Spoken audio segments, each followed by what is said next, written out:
Have you noticed if you ever log into Twitter, as an example?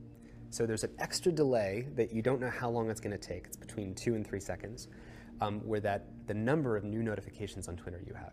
So why is that there? Well, it makes that into what's called a variable schedule reward. It's like a slot machine. So you're playing the slot machine, and there's a time delay, and in that time delay, your anticipation's building, and then you get to see how many notifications I get. And so you become more addicted to checking it again the next time. I call it the race to the bottom of the brainstem to, get people's attention at all costs. Or take the CEO of Netflix recently said that the biggest competitors to Netflix are probably YouTube, Facebook, and sleep. Meaning Sleep. Because at the end of the day, there's a finite amount of time people have, and if you're not getting people's time, someone else, some other app, or some other part of someone's life is going to get it. So these services are in competition with where we would want to spend our time, whether that's our sleep or with our friends. There's this war going on to get as much attention as possible. Kevin Systrom and Instagram, it's all of these people understood this consciously, and we did it anyway. That culture is missing here. So part of what we're trying to do to achieve those goals is take really big, audacious points of view on the world and then train ourselves to be patient. And it's really, really hard.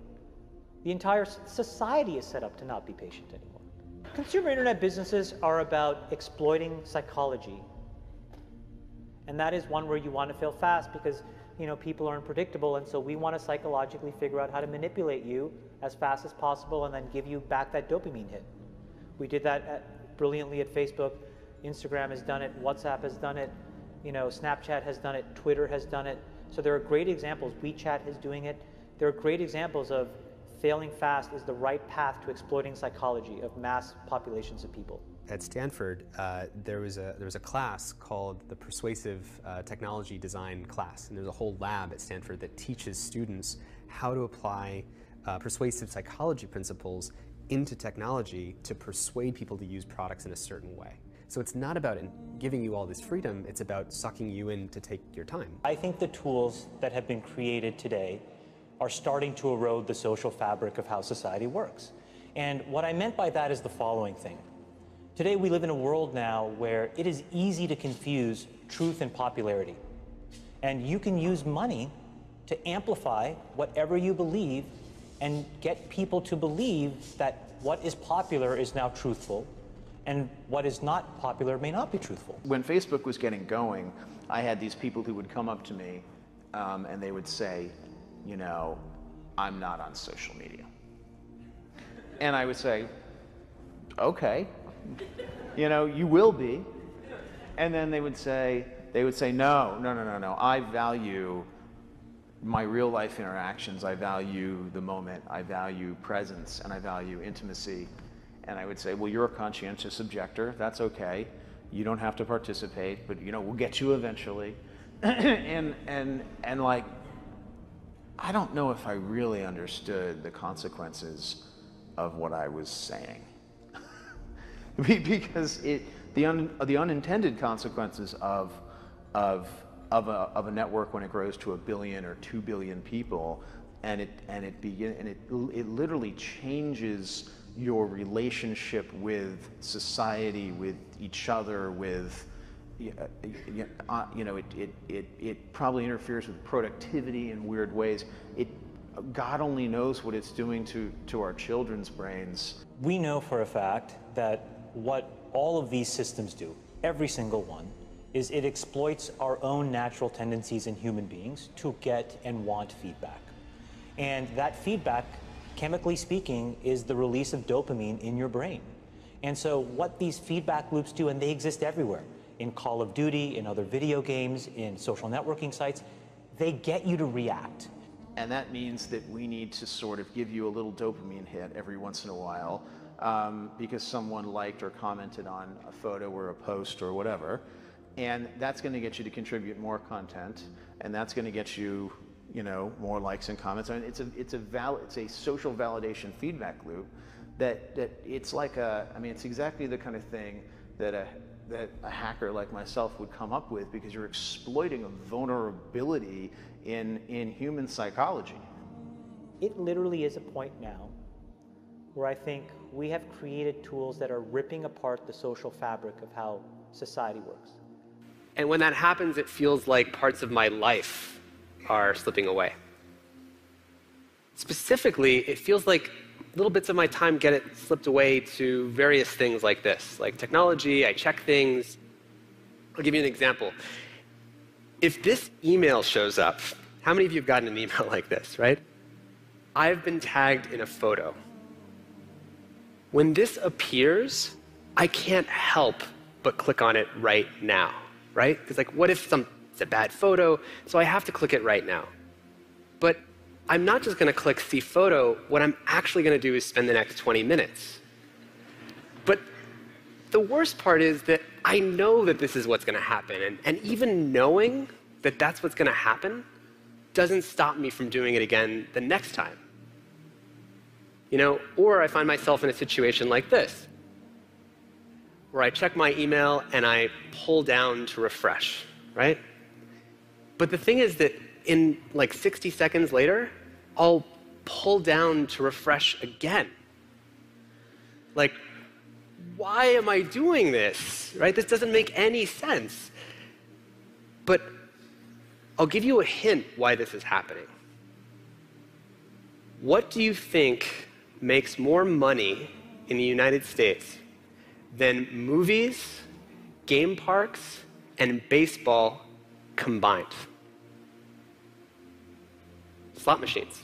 How can slot machines make all this money when we play with such small amounts of money? We play with coins. How is this possible? Well, the thing is, my phone is a slot machine.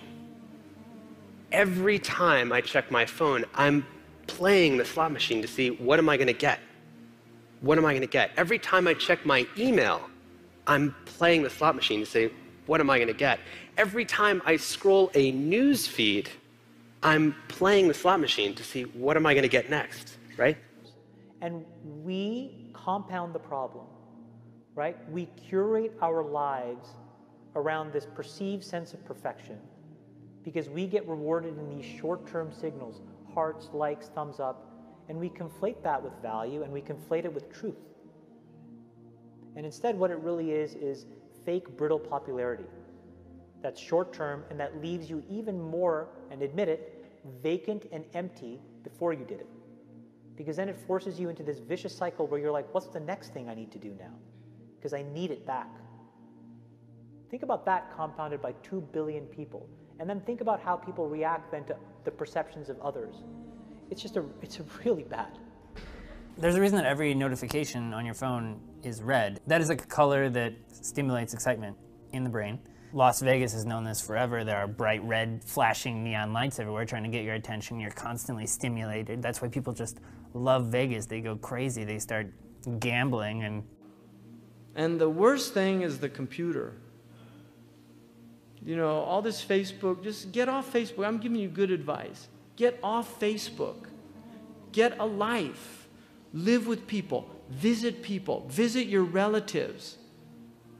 Have tea with real human beings.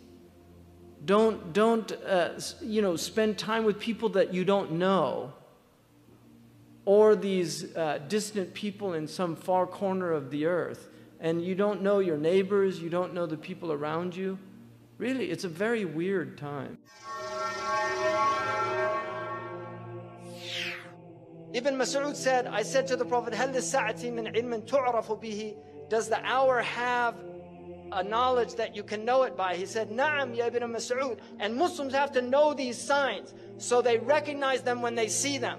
And there are many signs. تعرض الفتن على القلوب كالحصير.